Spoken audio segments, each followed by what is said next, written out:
কই রে বাবা, কিছু খাবার মুখে দিয়ে যা। এইভাবে খালি পেটে ঘর থেকে বের হতে নেই। আমার কথা শোন, না খেয়ে এভাবে যাস না। দেখো মা, অত সময় নেই। তোমাকে তো বলেছি সকালবেলায় আমার জন্য কিছু করবে না। আমি ওই জল খেয়ে কাজ করে নেব, আমার কোনো অসুবিধা হয় না। না রে বাবা, তুই আমার ছেলে, তুই এভাবে না খেয়ে ঘর থেকে বের হয়ে যাবি, সেটা আমি কোনোদিনও দেখতে পারবো না। আমি নিজের ছেলে তো নই। আমাকে জঙ্গল থেকে তুমি কুড়িয়ে পেয়েছিলে। আমাকে নিয়ে তুমি যে কেন এত চিন্তা করো আমি বুঝতে পারি না। তাই নাকি? তাহলে আমি তোর পর।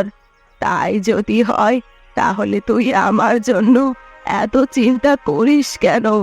এত খাটনি করে প্রত্যেকটা দিন কোনোদিনও তো বিশ্রাম নিস না। সব সময় আমাকে বলিস তোমার জন্য একটা বাড়ি করে দেব। কেন? সেটা আমার ইচ্ছে। আমি তোমাকে মা বলে যখন ডেকেছি তখন তোমার প্রতি আমার একটা দায়িত্ব আছে। আর তোমাকে এই বয়সে গিয়ে আমি ফেলে দেব নাকি? আমি ওরকম ছেলে নই। ওই জন্যই তো বলেছি, যেটা করেছিস সেটা খেয়ে যা, না হলে আমি কষ্ট পাবো। আচ্ছা বাবা, আচ্ছা দাও, তাড়াতাড়ি খেতে দাও আমাকে। আমি খেয়ে তারপর কাজে যাই। আজকে অনেক কাঠ কাটতে হবে। এত মাথায় চিন্তা নিস না, আমি বারবার বলছি। আর এরপর দেখে শুনে একটা বউ ঘরে নিয়ে আয়। আমি আর কতদিনই বা বাঁচবো? তোর বউ দেখে না হয় তারপরে মরলেই বাঁচি। ঠিক আছে, ঠিক আছে, তুমি এখন কাজের সময় আমাকে বিরক্ত করো না তো। তাড়াতাড়ি খেতে দাও, খেয়ে দে কাজে যাই। ব্যাস, এই জায়গার গাছগুলোকে আজকে বেশি করে কাটতে হবে। তারপর বাজারে বিক্রি করলে হাতে বেশ অনেকটা টাকা চলে আসবে। তারপর ধীরে ধীরে টাকা জমিয়ে মায়ের জন্য একটা বাড়ি করে দেব। যাই, কাটতে শুরু করি। জল, একটু জল, একটু সাহায্য করো বাবা। আমাকে একটু সাহায্য করো, জল আনো। কি ব্যাপার? জঙ্গলের এই দিকটায় কোনো বৃদ্ধের গলা বলে মনে হচ্ছে। যাই তো, শব্দটা যেদিক থেকে আসছে সেদিকে একবার গিয়ে দেখি কেউ কোনো বিপদে পড়েছে কিনা।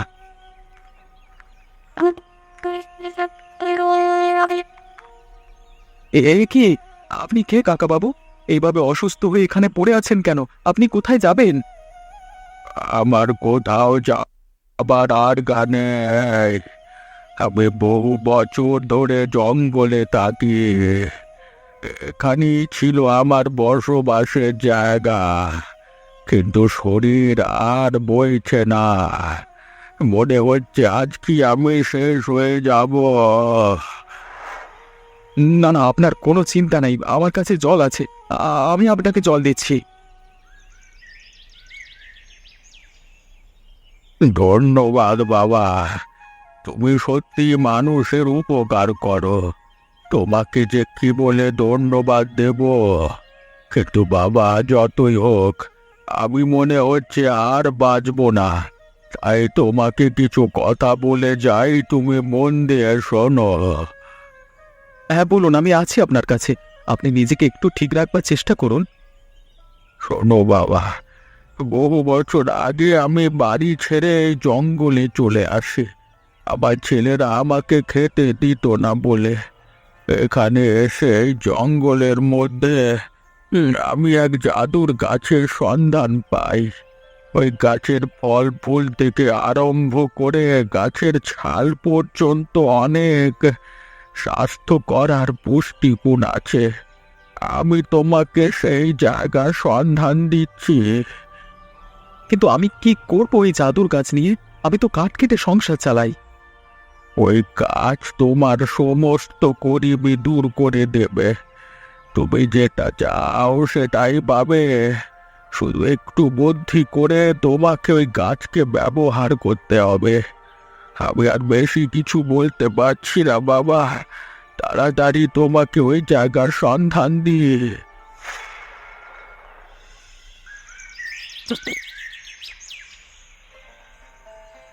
কি ব্যাপার রে বাবা মনোজ, তোকে আমি সেই তখন থেকে দেখছি, তুই অনেক মন মরা হয়ে বসে আছিস। এত দুঃখ কিসের তোর? কি হয়েছে কি? দুঃখ না মা, আসলে আজকে আমি জঙ্গলে যখন গেছিলাম কাজ করতে, তখন আমার সামনে একজন বৃদ্ধ মানুষ মারা গেল। আমি কোনো কিছু করে তাকে বাঁচাতে পারলাম না। তাই নাকি? আমাকে এসে বলিসনি কেন? আবার কিছুই বলতে ইচ্ছে করছিল না, প্রচণ্ড ব্যথা হচ্ছিল মনে। আসলে এরকম চোখের সামনে মৃত্যু হলো তো তাই। আর জানো মা, উনি মারা যাওয়ার আগে আমাকে অনেক কিছু গোপন কথা বলে গেছেন। এখন আমি সেটা নিয়ে চিন্তা করছিলাম। গোপন কথা? কি গোপন কথা রে? আমাকে বল। ওনাকে ওরা নিজের ছেলে খেতে না দিয়ে ঘর থেকে বের করে দেয় এক সময়। সেই কারণে উনি অনেক বছর আগে থেকে ওই জঙ্গলের গভীরে থাকতেন। সেখানে নাকি একটা জাদুর গাছ আছে, যে গাছের অনেক গুণ। আমাকে আমাকে সেই গাছের ঠিকানা বলে দিয়ে গেছেন। তাই নাকি? তাহলে তো ভালো কথা। উনি ভালো মানুষ ছিলেন বলতে হবে।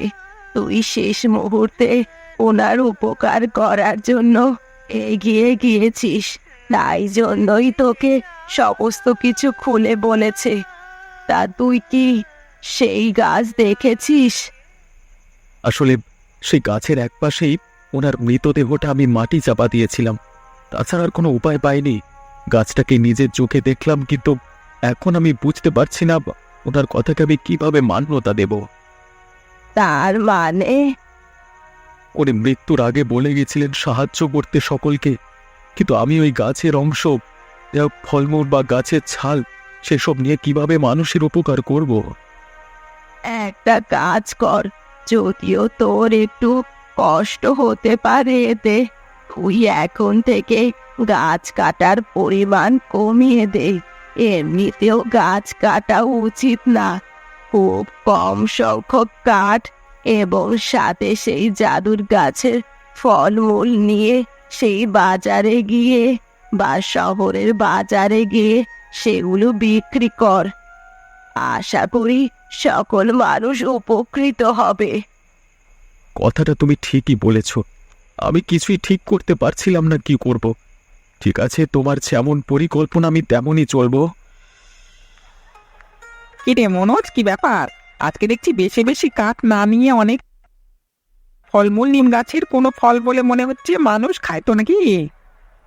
হ্যাঁ, খাবে না কেন? তোমার খেতে ইচ্ছে গেলে তুমি নিয়ে যাও। এক একটা ফল 10 টাকা করে পিস। না না, আমার এসব খাওয়ার দরকার নেই ভাই। কোথায় আর কি জিনিস খেয়ে মরবো নাকি? তার মানে কাঠুরি আর কাঠ ছেড়ে এসব করা হচ্ছে কেন? নতুন ধান্দা করেছ নাকি? বেশি টাকা নেশা হয়ে গেছে? তোমার কি কিছু অসুবিধা আছে কি? আমি যদি এই জিনিসটা এখানে বিক্রি করি, তাহলে তোমার কি আসে যায়? হ্যাঁ, এ তোর আবার মুখে দেখছি বড় বড় কথা হয়েছে। শোন, যেমন গরিব আছিস গরিব থাক। গরিব মানুষদেরকে ঠকিয়ে বেশি বড় লোক হওয়ার চেষ্টা করিস না, তাহলে কিন্তু আমরা ছেড়ে কথা বলবো না। কথাটা মনে রাখিস। তুমি ওটা মনে রেখো। আমি কোনো দিন কারোর ক্ষতি করিনি, আর কারোর থেকে টাকা মেরে নিয়ে খারাপ কাজ করানোর চেষ্টা করি না। এই কথাটা যেন মাথায় থাকে। আর বারবার আমাকে বিরক্ত করবার চেষ্টা করবে না, তাহলে কিন্তু ভালো হবে না, বলে দিলাম। তুই কি আমাকে হুমকি দিচ্ছিস এই বাজারে সবার সামনে? তবে জেনে রাখিস, আমার সাথে পাঙ্গা নিয়ে আজ পর্যন্ত কেউ বেশি উপরে উঠতে পারিনি। তোর ব্যবস্থা একদম একদম করবো। তুমি কি করতে পারো আমি দেখে নেব। তোমার খাই না পড়ি আমি? তুমি আমাকে এভাবে অপমান করবে? বাজার করতে এসেছো, বাজার ঘাট হয়ে গেলে বাড়ি চলে যাও। আমার সাথে এরকম ফালতু কথা বলতে এসো না, ঠিক আছে? তোমার সাথে ফালতু কথা আমি বলতে রাজি নই। ঠিক আছে, সময় আসতে দে, উত্তরটা আমি ভালো করে দেব। সারা জীবনের জন্য মনে রাখবি শালা।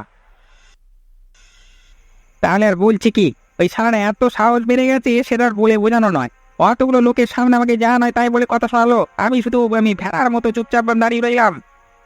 গালানে চড় বেড়ে দিতে হতো পড়াস করে, সমস্ত ব্যবসা জিনিসপত্র ওলট পালট করে দিয়ে চলে আসতে হতো। তুই ভুল করেছিস, কিচ্ছু না করে ছেড়ে কেউ। আরে অত লোকের সামনে আমি ওই শয়তানি প্রকাশ করতে চাইনি রে আমার। ওই তুই কি ভাবছিস আমি কি ওকে ছেড়ে দেবো? বেটার অনেক টাকা পয়সা হচ্ছে, হ্যাঁ আস্তে আস্তে সেটা বুঝতে পারছি। কি করে বুঝলি তুই?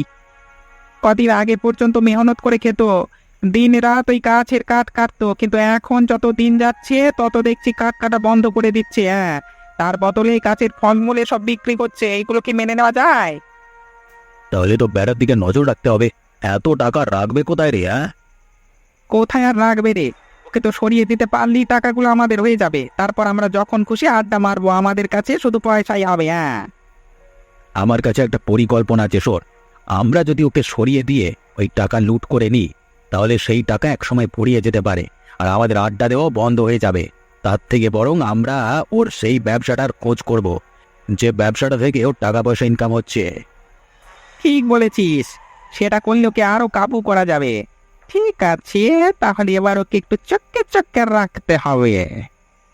দে রে, ওসব চিন্তা দূর কর, এখন এক গলা যা, তারপর যা হয় দেখা। ঢাল ঢাল।